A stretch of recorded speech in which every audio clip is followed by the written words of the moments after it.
Hello students, स्वागत है आपका डिफेंस ट्यूटर के इस वीडियो में। आज की इस वीडियो में हम बात करेंगे कोस्ट गार्ड नाविक जीडी 01 2022 बैच के फिजिक्स के ऑफिशियल सैंपल पेपर को। यह फिजिक्स के ऑफिशियल सैंपल पेपर का डिस्कशन लेक्चर नंबर 3 है। इससे पहले हमने आपके लिए 2 और भी लेक्चर्स दिया है, जिसमें कि हमने फर्स्ट और सेकंड दोनों लेक्चर्स में 10-10 क्वेश्चन को कवर किया है, और ये आपका क्या है, लास्ट लेक्चर है।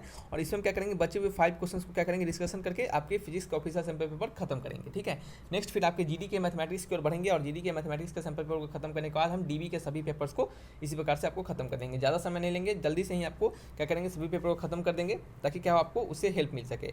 हालांकि पहले से भी हमने अपलोड कर रखा है आपको सिंगल पेपर वाइज हर एक सब्जेक्ट का एक ही वीडियोस में हमने पूरे 25-25 क्वेश्चंस के वीडियोस हमने दिए हैं। तो अगर उन वीडियोस को नहीं देखा होगा तो जाके आप उसको पहले जरूर देखिएगा। ठीक है, यहाँ पे हमने कोशिश किया कि नए तरीके से आपको परोसा जाए, नए तरीके से आपको कुछ सिखाया जाए, सो हमने इसको दोबारा बच्चों के डिमांड से डाला है। ठीक है, तो इस वीडियो के पीडीएफ को डाउनलोड करने के लिए डिस्क्रिप्शन बॉक्स में लिंक दी जाएंगे, उस लिंक पर क्लिक करके डाउनलोड कर सकते हैं, या फिर सिंपली आप टेलीग्राम चैनल को ज्वाइन कर लीजिएगा, जिसके लिंक भी डिस्क्रिप्शन बॉक्स में दिए गए हैं। आपको डायरेक्टली टेलीग्राम चैनल पर ही पीडीएफ के लिंक प्रोवाइड करवा दिए जाएंगे। ठीक है, और आपको बता दें कि डिस्क्रिप्शन बॉक्स में ही आपके एक और लिंक दिए गए हैं, शुरू में ही लिंक दिए गए होंगे, उस लिंक पर आप क्लिक करके ऑनलाइन मॉक टेस्ट अटैम्प्ट कर सकते हैं। बता दें आपको कि जीडी वाले बच्चों के लिए वहाँ पे 4 फ्री में ऑनलाइन मॉक टेस्ट डाल दिया गया है, जैसे कि आपके इंग्लिश और हिंदी बोथ लैंग्वेज में डाला गया है। सो आप जाकर उसे जरूर अटैम्प्ट कीजिए।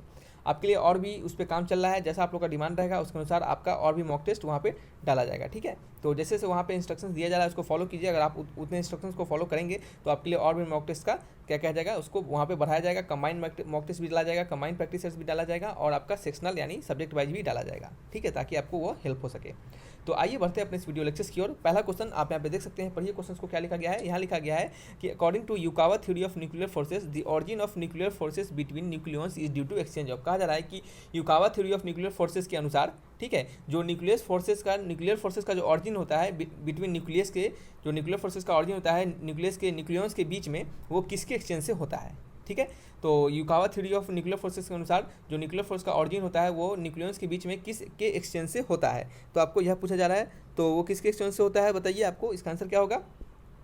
ठीक है, तो आपको बता दें कि ये जो न्यूक्लियर फोर्सेज जो होते हैं, ये जो आपका इसका जो फोर्स बिटवीन जो लगता है न्यूक्लियंस के बीच में, ये किसके एक्सचेंज से होता है, तो ये आपके सब एटॉमिक पार्टिकल मेसोन्स के एक्सचेंज से होता है। तो इसका आंसर क्या होगा, आपका ऑप्शन नंबर ए हो गया। आप कभी भी यहाँ पे इलेक्ट्रॉन्स और क्या कीजिएगा, आप प्रोटॉन्स को नहीं टिक लगाइएगा। ठीक है, क्योंकि युकावा थ्योरी की हमें कहता है कि जो आपका न्यूक्लियर क्या होता है, न्यूक्लियर फोर्स जो एक्ट होता है बिटवीन 2 न्यूक्लियंस के बीच में, ठीक है, वो किसके एक्सचेंज से होता है, तो वो आपके सब एटॉमिक पार्टिकल मेसोन के एक्सचेंज से होता है। ठीक है, तो आंसर क्या हो गया, आपका ऑप्शन नंबर ए हो गया। ये आपको क्या था, थ्योरेटिकल क्वेश्चन है, आपको यह याद रखना है। नेक्स्ट क्वेश्चन आपका क्वेश्चन नंबर 108 में हम बात करें तो ये आपका कितना नंबर क्वेश्चन हो गया हमारे लिए, तो ये हमारे लिए अब हो गया 21 नंबर क्वेश्चन। ठीक है, 21 नंबर क्वेश्चन।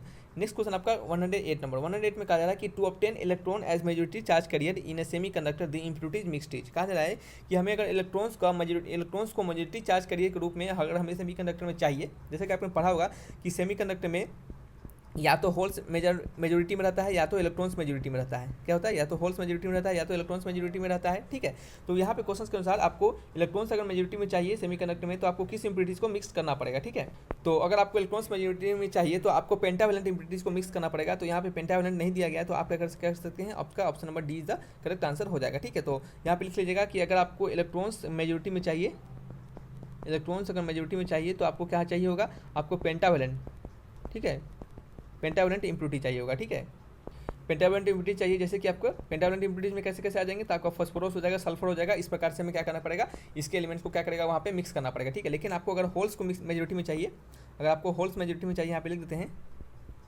होल्स अगर मेजोरिटी में चाहिए। देखिएगा यहाँ पे जो कंसेप्ट है वो हमें कहता है कि इलेक्ट्रॉन्स को तो क्या लेते हैं, हम नेगेटिव चार्ज लेते हैं, और यहाँ पे होल्स को क्या मान लेते हैं, पॉजिटिव चार्ज मान लेते हैं। ठीक है, तो अगर आपको होल्स मेजोरिटी में चाहिए तो आपको क्या करना पड़ेगा, आपको ट्राईवेलेंट इम्प्योरिटीज आपको मिलाना पड़ेगा। ठीक है, ट्राईवेलेंट इम्प्योरिटीज आपको वहाँ पे क्या करना पड़ेगा, मिक्स करना पड़ेगा। ठीक है, तो आपका जो ट्राईवेलेंट इम्प्योरिटीज होगा उसका एग्जांपल क्या हो सकता है, तो जिसमें क्या हो, लास्ट वाले जो आउटर मोस्ट शेल पे कितना हो, 3 इलेक्ट्रॉन्स होना चाहिए। ठीक है, जैसे आपने पढ़ा होगा हाइड्रोजन, हीलियम, लिथियम, बेरिलियम और बोरोन। ठीक है, तो इसका 1 2 3 4 5 होता है, तो ये 5 होता है। तो 5 को हम कैसे लिखेंगे, आपके जब भी हम इसको इलेक्ट्रॉन्स को अगर डिस्ट्रीब्यूट करना पड़ेगा इनके सेल्स में, तो कैसे लिखेंगे, 2 8 18 32 से हम सेल ऐसे करते हैं, 2 8 8 18 32 से करते हैं। तो यहाँ पे कितने 5 इलेक्ट्रॉन्स है, तो पहले में 2 डाल देंगे और बाद में क्या होगा, 3 डाला जाएगा। यहाँ पे देख सकते हैं कि लास्ट में यहाँ पे 3 इलेक्ट्रॉन्स होगा। तो यहाँ पे एग्जाम्पल होगी इसके बोरोन होंगे, ठीक है, क्या हो जाएंगे, एल्युमिनियम, गैलियम, इस तरह से क्या हो जाएंगे, इसके एग्जाम्पल्स हो जाएंगे। ठीक है, तो यह आपको इतना आपको नहीं भी पता है तो कोई बात नहीं, सिंपल आप समझिए। इसका एग्जाम्पल क्या हो जाएगा, आपका बैगन, आलू, गाजर, बोरोन, एल्युमिनियम और गैलियम, इस तरह से आप याद रख सकते हैं इसको। ठीक है, तो ये क्या हो जाएंगे आपके ट्राइवेलेंट इम्प्योरिटीज आ जाएंगे। तो होल्स मेजॉरिटी में रहेगा तो आपको ट्राइवेलेंट इम्प्योरिटीज क्या करना पड़ेगा, मिक्स करना पड़ेगा। आइए बढ़ते हैं नेक्स्ट क्वेश्चन नंबर क्या है हमारा, क्वेश्चन नंबर 109। ये कैसा क्वेश्चन है, क्वेश्चन नंबर 3 है। क्या है नंबर 3 क्वेश्चन, नंबर 3 में क्या लिखा जा रहा है कि in space communication the sound wave can be sent from one place to another. कहा जा रहा है कि स्पेस कम्युनिकेशन में जो साउंड वेव होता है वो एक प्लेस से दूसरी जगह कैसे जाता है। ठीक है, अगर कहा जा रहा है क्वेश्चन में कि हमें कि जब साउंड कम्युनिकेशन होता है तो उस साउंड कम्युनिकेशन में आपका जो साउंड होता है, साउंड वेव जो होता है वो एक प्लेस से दूसरे प्लेस पर कैसे जाता है। ठीक है, वो साउंड वेव आपका एक प्लेस से दूसरे प्लेस पे कैसे जाता है, तो साउंड वेव जो होता है आपका एक प्लेस से दूसरे प्लेस पे कैसे जाता है, तो वो आपके जाता है अनडैम्प्ड इलेक्ट्रोमैग्नेटिक वेव पे सुपर इम्पोज होकर, तो by super imposing on undamped electromagnetic wave. ठीक है, तो अनडैम्प्ड इलेक्ट्रोमैग्नेटिक वेव यानी अनडैम्प्ड वेव क्या होता है, तो देखिए जब किसी वेव का क्या हो, अगर वेव ऑसिलेट करे कांस्टेंट एम्पलीट्यूड से, अगर कोई वेव कांस्टेंट मैग्नीट्यूड से क्या करे ऑसिलेट करे तो क्या होगा, वो आपका अनडैम्प्ड वेव प्रोड्यूस करेगा। ठीक है, तो सिंपली समझिए कि जब भी आपको स्पेस कम्युनिकेशन में किसी साउंड वेव को एक जगह से दूसरी जगह जाना होता है तो वो अनडैम्प्ड इलेक्ट्रोमैग्नेटिक वेव पे क्या करता है, सुपर इम्पोज होकर चला जाता है। सुपर इम्पोज करने का मतलब इसके ऊपर ओवरलैप करते हुए चला जाता है। ठीक है, तो आंसर क्या हो जाएगा, ऑप्शन नंबर सी हो जाएगा। ठीक है, चलिए नेक्स्ट क्वेश्चन की ओर बढ़ते हैं। क्वेश्चन नंबर क्या है, 10th नंबर 10th कितना है हमारे, ये चौथा नंबर क्वेश्चन है। ठीक है, तो आपकी एग्जाम में भी लास्ट नंबर क्वेश्चन होगा आपका 110 ही होगा। तो कुछ बच्चे सोचेंगे सर 25 क्वेश्चन होता है, अगर लास्ट क्वेश्चन हमारा 110 होगा तो ये तो 25वां नंबर होना चाहिए। तो बिल्कुल आप सही सोच रहे हैं। तो हमने मेरे द्वारा कल क्या हुआ था, कल हमने जो क्वेश्चन दिया था ना उसमें से एक क्वेश्चन छूट गया था, तो उसमें 89 नंबर क्वेश्चन छूट गया था। तो 89 नंबर क्वेश्चन को यहाँ पे हम डील कर लेते हैं। ठीक है, तो पहले उसके लिए हम इसको बना लेते हैं क्वेश्चन नंबर 110 को। तो यहाँ पे लिखा गया है SI unit of electric dipole moment. Electric dipole moment को हम क्या किससे डिनोट करते हैं, आपको पता होना चाहिए। इलेक्ट्रिक डाइपोल मोमेंट को हम किससे डिनोट करते हैं बताइए। तो इलेक्ट्रिक डाइपोल मोमेंट को हम कैसे बताते हैं, कैसे डिनोट करते हैं उसको, तो डाइपोल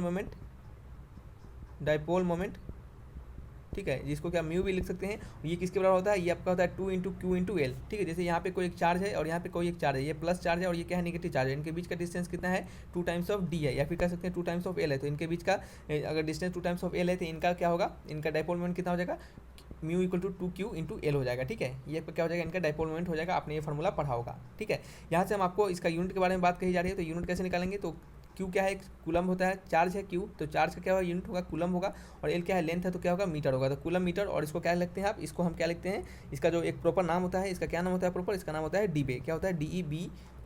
ठीक है, तो यूनिट क्या होगा इसका, कूलम मीटर हो जाएगा, और इसका प्रॉपर जो नेमिंग होगा वो क्या होगा, नामकरण इसका डीबे भी हम इसको कहते हैं। जैसे पास्कल को क्या लिखते हैं, न्यूटन हम क्या लिखते हैं पास्कल को, पास्कल एक प्रेशर का है, तो प्रेशर इक्वल क्या होता है, फोर्स पर यूनिट एरिया। तो पास्कल को हम न्यूटन पर मीटर स्क्वायर भी लिखते हैं, और इसका नाम होता है पास्कल भी होता है। ठीक है, तो इस तरीके से ये हम इसको कूलम मीटर लिखते हैं, और इसका नाम क्या होता है, डीबे भी होता है। ठीक है, तो ये आपको क्या रखना है, आपको याद रखना है।